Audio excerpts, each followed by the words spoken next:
Ah, falemos da brisa.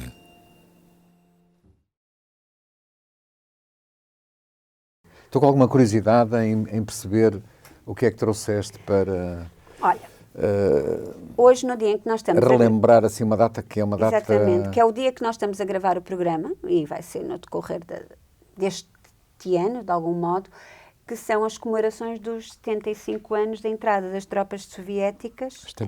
75, a entrada das tropas soviéticas para libertarem Auschwitz e os prisioneiros. E conseguiram salvar cerca de 7.500 prisioneiros. Os alemães já tinham fugido 10 dias antes e levaram 60.000 prisioneiros com eles. Mas celebra-se hoje, dia 27 de janeiro, que é o dia que estamos a gravar, celebra-se isso, a libertação, abrir as portas de Auschwitz. E eu fui fazer uma pequenina pesquisa e encontrei alguns poemas escritos por pessoas, na sua maioria, com exceção aqui do Vinícius, pessoas que estiveram em campos de concentração e que escreveram um bocadinho sobre isso e que foram marcados, obviamente, por esses anos tão negros. E o importante da celebração desta data é que não fique esquecida. As coisas más não podem ficar esquecidas, que é para não serem repetidas. E nós não sabemos o futuro. Está tudo muito... O nosso futuro está tudo... Eu sinto um nevoeiro, eu não consigo ver o que é que vem aí no dia da manhã. E então convém relembrar estas datas. Mas e para nada ficar esquecido. Não estou a branquear nada. Antes, pelo contrário. O que os nazis fizeram foi absolutamente abominável. Não há explicação, por mais racional que se tente ser, é muito difícil encontrar uma explicação e uma justificação e imaginarmos o que seria a vivência num campo de extermínio. Mas a verdade é que, em pleno século XXI, continuamos a ter alguns campos de concentração. Sem dúvida, sem dúvida. E repara, o que é mais grave no meio disto tudo é como os judeus que foram praticamente dizimados, com exceção daqueles que conseguiram furtar-se às garras nazis na própria Alemanha e sobretudo, irem para os Estados Unidos. E foi sempre um povo em diáspora e sempre perseguido. Foi perseguido já na Idade Moderna, em Portugal, em Espanha e noutros países europeus. Como é que hoje, depois dessa enorme diáspora, depois de terem conhecido quase a solução final, como é que eles hoje conseguem fazê-lo de igual modo aos seus vizinhos e irmãos da Palestina? Sabes que isto são lutas, é gravíssimo. São lutas que nós nunca vamos conseguir. Olha, eu tenho aqui este poema, que nunca vamos conseguir entender essas lutas. Tenho aqui um poema que foi o Henrique Bento Fialho que me deu hoje a conhecer, que é escrito pelo Vinícius de Moraes. E eu comovi-me bastante quando o li. E é Balada dos Mortos dos Campos de Concentração, que foi escrito no Rio de Janeiro em 1954. E vou começar por um poema escrito por alguém que não esteve num campo de concentração, mas que sentiu e que vivenciou tudo isto de algum modo. E que antecipou, de certa forma, o que viria a acontecer sob o jugo da ditadura feroz brasileira. Exatamente. Balada dos Mortos dos Campos de Concentração. Cadáveres de Nordenhausen-Erla, Belsen, Buchenwald, ocos. Flácidos cadáveres, como espantalhos, largados na sementeira espectral dos ermos campos estéreis de Buchenwald e Dachau. Cadáveres necrosados, amontoados no chão, esquálidos, enlaçados, em beijos estupefactos, como as setas siderados, em presença da visão. Cadáveres putrefactos, os magros braços em cruz, em vossas faces hediondas há sorrisos de giocondas, e em vossos corpos a luz, que da treva cria a aurora. Cadáveres fluorescentes, desenraizados do pó, Que emoção não dá-me o ver-vos em vosso êxtase sem nervos, em vossa prece tão só, grandes, góticos cadáveres. Ah, doces mortos atônitos, quebrados a torniquete, vossas louras manicuras arrancaram-vos as unhas no requinte da tortura da última toalete. A vós vos tiraram a casa, a vós vos tiraram o nome, fostes marcados a brasa. Depois vós mataram de fome. Vossas peles afrouxadas sobre os esqueletos dão uma impressão que erais tambores, os instrumentos do monstro, desfibrados a pancada. Ó mortos de percussão, cadáveres de Nordhausen-Erla, Belsen e Bohenwald, vós sois o humus da terra, de onde a árvore do castigo dará madeira ao patíbulo e de onde os frutos da paz tombarão no chão da guerra. Vinícius. Sim. O que trouxeste mais, Cláudia? Trouxe vários poemas para Sobre ler ao longo Auschwitz. do poema, ao longo do programa. Ia dizer ao longo do poema. Assim, este programa é um poema. Eu tenho aqui um poema escrito por uma americana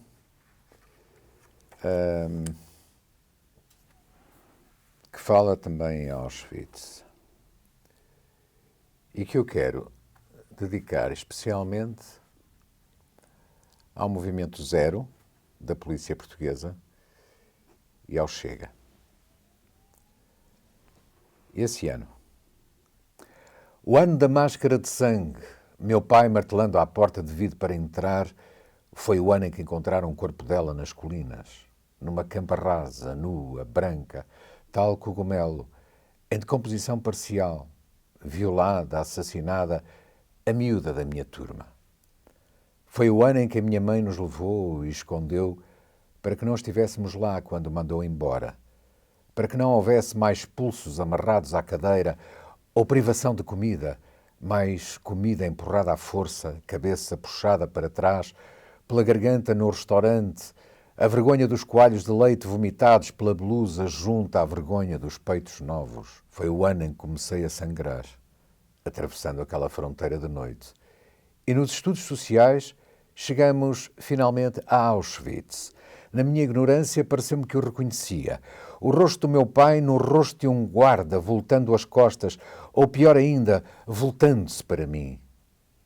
As pilhas simétricas de corpos brancos, montes em formas de peitos redondos e brancos, o cheiro a fumo, os cães, os arames, a corda, a fome. Acontecer a pessoas, ainda há poucos anos. Na Alemanha. Os guardas eram protestantes como meu pai e eu, nos meus sonhos, todas as noites, eu era desses prestes a morrer. Acontecer a 6 milhões de judeus, à família de Jesus. Não me contava entre eles e nem toda a gente morrera. E havia uma palavra para esses e eu queria, na minha ignorância, que me coubesse parte dela. Sobrevivente. Sharon Olds. Ela fala aí dos guardas protestantes. Eu vou ler um poema agora que é muito conhecido e eu não sabia nada sobre o autor. O autor chama-se Martin Niemöller, não sei como é que se diz. Ele foi um pastor luterano alemão e durante a década de 80 ele tornou-se conhecido por este poema, por o seu discurso do poema antinazismo. Em julho de 1937 ele foi preso. Já tinha sido preso anteriormente, porque ele era pastor luterano e o Hitler queria acabar também com isso. E ele conseguiu formar um movimento de luta contra as leis que estavam a surgir na altura na Alemanha. que não era só contra os judeus, mas no fundo era contra qualquer religião. E ele foi preso, foi condenado. O tribunal resolveu não o prender, porque achou que ele já tinha sido preso durante bastante tempo e achou que a pena que ele cumpriu enquanto esperava, aquela pena de prisão preventiva, enquanto esperava pelo julgamento, achou que era suficiente. E então ele deixou a sala de tribunal como homem livre. Mas o Hitler achou que essa sentença foi muito suave e resolveu enviar esse pastor luterano como seu prisioneiro pessoal para um campo de concentração. E então, até ao fim da guerra, durante mais de 7 anos, o Martin Niemöller permaneceu preso. Inicialmente num campo e depois foi para outro. E o poema é muito conhecido, é pequenininho, este texto é muito pequenino, mas é bastante conhecido. Quando os nazis vieram buscar os comunistas, eu fiquei em silêncio. Eu não era comunista. Quando eles prenderam os sociais-democratas, eu fiquei em silêncio. Eu não era um social-democrata.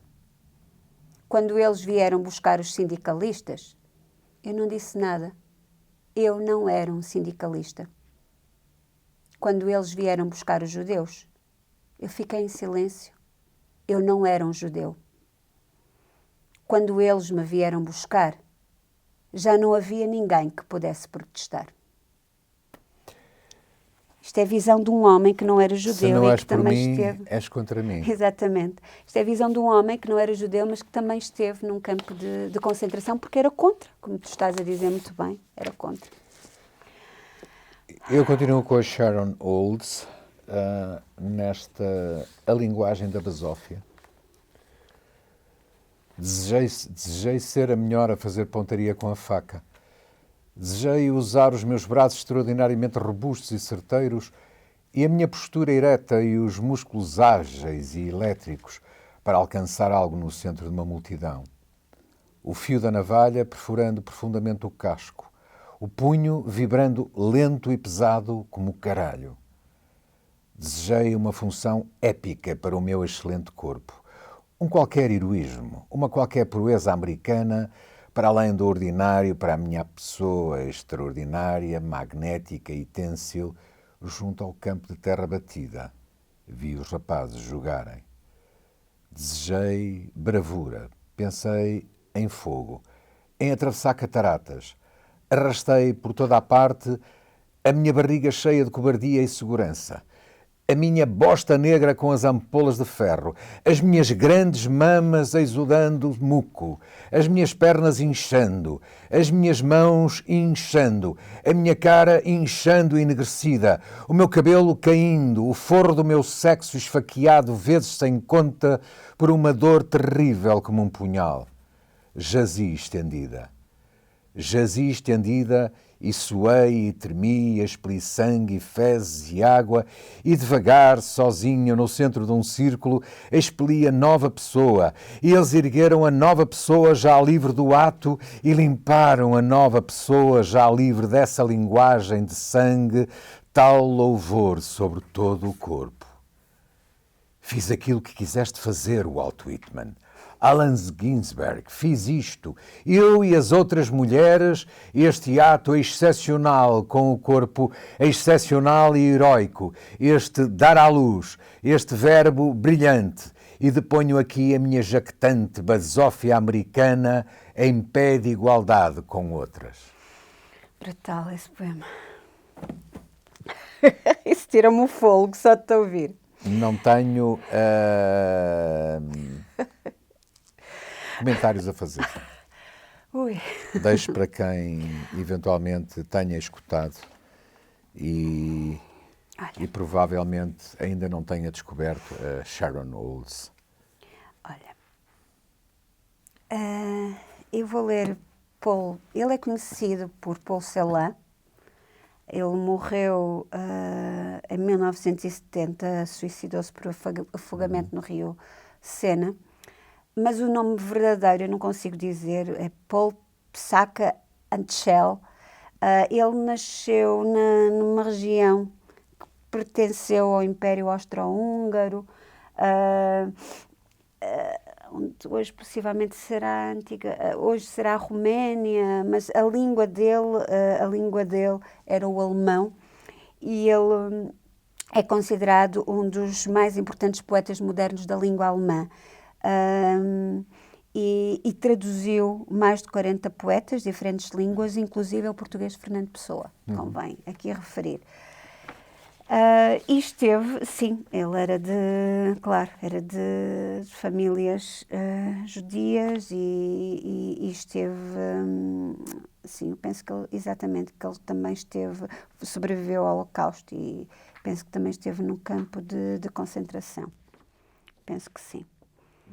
Se não estou a dizer nenhuma asneira. Fuga da Morte é um dos seus poemas mais conhecidos. Leite negro da madrugada, bebemo-lo ao entardecer, bebemo-lo ao meio-dia e pela manhã, bebemo-lo de noite, bebemos e bebemos. Cavamos um túmulo nos ares, aí não ficamos apertados. Na casa vive um homem que brinca com serpentes. Escreve ao anoitecer para a Alemanha os teus cabelos de ouro, Margaret. Escreve. E põe-se à porta da casa. E as estrelas brilham. Assobia e vêm os seus cães. Assobia e saem os seus judeus. Manda abrir uma vala na terra. Ordena-nos agora. Toquem para começar a dança. Leite negro da madrugada. Bebemos-te de noite. Bebemos pela manhã e ao meio-dia. Bebemos-te ao entardecer. Bebemos e bebemos. Na casa vive um homem que brinca com serpentes. Escreve ao anoitecer para a Alemanha. Os teus cabelos de ouro, Margaret. Os teus cabelos de cinza, Sulamite. Cavamos um túmulo nos ares. Aí não ficamos apertados. E ele grita: cavem mais fundo no reino da terra, vocês aí! E vocês outros, cantem e toquem! Leva a mão ao ferro que traz à cintura. Balança-o. Azuis são os seus olhos. Enterrem as pás mais fundo, vocês aí! E vocês outros continuem a tocar para a dança. Leite negro da madrugada, bebemos-te de noite. Bebemos-te ao meio-dia e pela manhã, bebemos-te ao entardecer, bebemos e bebemos. Na casa vive um homem. Os teus cabelos de ouro, Margaret. Os teus cabelos de cinza, Sulamite.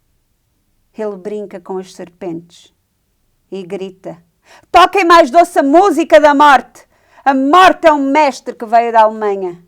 Grita. Arranquem tons mais escuros dos violinos, depois feitos fumos. Subireis aos céus e tereis um túmulo nas nuvens. Aí não ficamos apertados. Leite negro da madrugada, bebemos-te de noite, bebemos-te ao meio-dia. A morte é um mestre que veio da Alemanha. Bebemos-te ao entardecer e pela manhã, bebemos e bebemos e bebemos. A morte é um mestre que veio da Alemanha. Azuis são os teus olhos. Atinge-te com bala de chumbo, acerta-te em cheio. Na casa vive um homem. Os teus cabelos de ouro, Margaret. Atiça contra nós os seus cães. Oferece-nos um túmulo nos ares. Brinca com serpentes e sonha a morte. É um mestre que veio da Alemanha. Os teus cabelos de ouro, Margaret. Os teus cabelos de cinza, Sulamite. Sabes o que é mais espantoso no meio de toda esta tragédia é que havia vida e havia cultura e havia música. Estou a lembrar-me, estavas a ler esse poema e falaste nos violinos, eu estava a lembrar-me de um grande compositor, o Olivier Messiaen, que esteve internado num campo de concentração e... Acho a piada a expressão agora, internado. Nós dizemos geralmente preso, mas internado. Sim, internado. E ele compôs algumas das suas peças mais belas, produziu música. Sim, porque os esbirros nazis, à semelhança das bestas do Movimento Zero e do Chega, gostam de livros. Pintura. Gostam de pintura. Sim, eles eram cultos. E gostam de música. Sim, eles eram cultos. O Hitler Eles roubaram lia bastante. compulsivamente. Sim, é verdade. Compulsivamente. Pedia livros emprestados quando não tinha dinheiro, ainda na sua juventude. À data da morte, do seu suicídio, ele tinha uma biblioteca com escassos milhares de volumes, mas era uma biblioteca. Apesar de ter ordenado, que paradoxal isto nos parece, a queima, a destruição de milhões de livros. Ia dizer milhares. E de toda a arte que ele não considerava a arte degenerada, não é? O Egon Schiele, Sim, ele queria fazer uma limpeza. Foi um dos expoentes máximos dessa arte degenerada. Pois foi. Ele queria fazer uma limpeza. Portanto, no meio de todo este drama humano, existiam bolsas de resistência e bolsas culturais de resistência. E isso foi-lhes dando esperança a alguns. Outros foram-se escapando por sorte. Sem dúvida. Sem dúvida. Tenho aqui mais um último poema dos que eu trouxe. Por favor, então. É do Primo Levi. Ele era italiano, Claro. mas também esteve preso no campo de concentração e conseguiu escapar-se. Ele escreveu um livro soberbo, Sim. falando do seu trajeto entre o campo de concentração e o seu regresso a casa. O título é Se Isto é um Homem. Vós que viveis tranquilos nas vossas casas aquecidas, vós que encontrais, regressando à noite, comida quente e rostos amigos, considerai se isto é um homem, quem trabalha na lama, quem não conhece a paz, quem luta por meio pão, quem morre por um sim ou por um não. Considerai se isto é uma mulher, sem cabelo e sem nome, sem mais força para recordar, vazios os olhos e frio o regaço como uma rã no inverno. Meditai que isto aconteceu. Recomendo-vos estas palavras e esculpi-as no vosso coração, estando em casa, andando pela rua, ao deitar-vos e ao levantar-vos, repeti-as aos vossos filhos. Ou que desmorona a vossa casa, que a doença vos entrave, que os vossos filhos vos virem a cara. Ou seja, não pode ser esquecido. Não pode. E temos que criar resistências meios de grande resistência contra o avanço dos movimentos neonazis, neofascistas e, eventualmente, neo-stalinistas e neo-maoístas. Contra tudo que nos recrimina e que nos tira a nossa liberdade e que nos queira condenar por nós termos uma cor, uma raça, uma religião.